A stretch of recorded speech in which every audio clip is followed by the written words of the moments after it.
Good evening. Usually the news is about what happened today, but sometimes it's about what happened years ago that we only found out about today.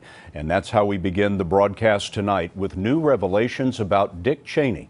For 8 years, he was just a heartbeat from the presidency, but his own heart was in far worse shape than the country knew. He had his fourth heart attack just 2 months before he became vice president.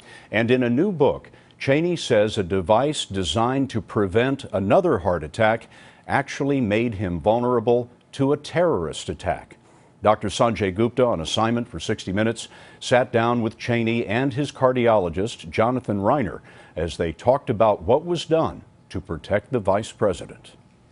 In 2007, when Cheney needed his implanted defibrillator replaced, Dr. Reiner ordered the manufacturer to disable the wireless feature, fearing a terrorist could assassinate the vice president by sending a signal to the device telling it to shock his heart into cardiac arrest. And it seemed to me to be a bad idea for the vice president of the United States to have a device that maybe somebody on a rope line or someone in the next hotel room or downstairs might be able to get into, hack into, and I worried that someone could kill you.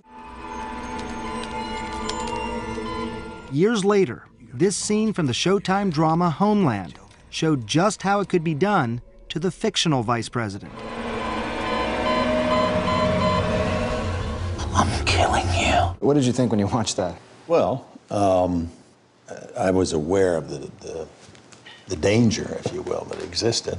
But I found it credible because I knew from the experience we'd had and the necessity for adjusting my own device that it was an accurate portrayal of what was possible.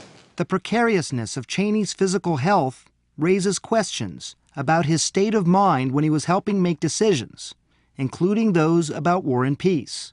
You had had 4 heart attacks, 3 catheterizations at this point, a defibrillator, bypass surgery. Right. Did you worry about your physical health impacting your judgment and your cognition? No. Not at all? No. Were you the best that you could be? Well, I was as good as I could be, given the fact that I was 60-some years old at that point and a heart patient. Cheney didn't want to acknowledge numerous studies that show a significant connection between severe heart disease and memory loss, depression, a decline in decision-making abilities, and impaired cognition, or that he could be one of the many patients vulnerable to these side effects. Did they talk at all about potential side effects, again, because of limited blood flow to the brain, on cognition, on judgment? No. Was that something that you had heard about in any way? You didn't know about it, you weren't worried about it? No. Both? No, I wasn't worried about it. Did anyone counsel you at all on that? Not that I recall. What about even things like depression? No.